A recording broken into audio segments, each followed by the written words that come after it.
আমি একটা গল্প বলবো, অবশ্যই কোনো মাইন্ডে নেবেন না, অবশ্যই গল্পটা শুনবেন আপনারা।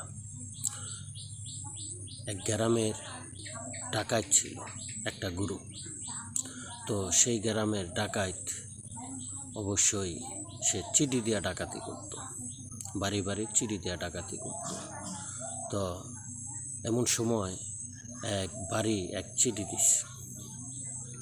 তো চিঠি দেওয়ার পরে ওই বাড়ি চিঠি নেওয়ার পরে যাই হোক, স্বামী ছিল মূর্খ, যে দেখো তো এটা কিসের চিঠি দিছে।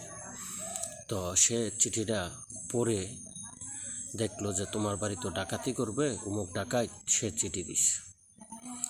তো এখন এটা থেকে বাঁচার কি উপায়? তো ডাকাতরা ডাকাতি করে। তো ডাকাত সর্দার বলতেছে, তো অমুকের বাড়ি তো চিঠি দিছি, অমুক দিন তো ওনার বাড়ি আমরা যাবো। তো তারপরে মনে করেন যে আসবো অমুক তারিখে। তো এখন যেই বাড়ি চিঠি দিছে তারা পরিকল্পনা করলো এটা থেকে বাঁচার কী উপায়, কারণ এমন আমি একজন ডাকাত, তার তো কথা এবং কাজে মিল আছে, কারণ তার থেকে রক্ষা পাওয়ার কোনো রাস্তা নাই। পরে কি করলো, স্বামী বউ একটা সিদ্ধান্ত নিল যে দেখো, বাঁচার একটাই রাস্তা, দেখি আমরা পারি কিনা, চেষ্টা করে দেখি। চেষ্টা করলে অবশ্যই উপায় বার হয়। তো ওই সময় তারা পরিকল্পনা নিল, পুরান একটা স্যান আছে ঘর, যে জং পড়া স্যান্ডালো, একটা কাঠের টুকরালো, কিছু বালুলো। তো পরবর্তী যে সময় ঢাকায় আসবো, যে টাইম দিছে, ওই সময় তুমি খালি একটা কথাই বলবা যে কবিরাজে বললো যে 3টা ডাকাইতের কলজা খাইলে যেহেতু আমার রোগ ভালোইব, তাইলে তুমি আমার কলজার ব্যবস্থাটা কী কারণে কইরা দিতেছ না।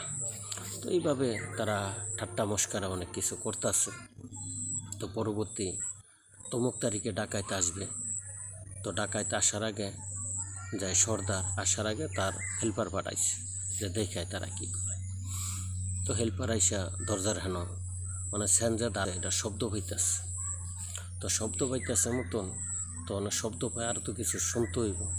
তো তার ওই যেবারে ডাকাতি করতে আইছে তার বউ বলতেছে যে ডাকাইতের কলজা তুমি দিবা, আমার রোগটা ভালো হইতেছে না, কবিরাজে বইলা দিছে, তো এটা আমার তো খাইতেই।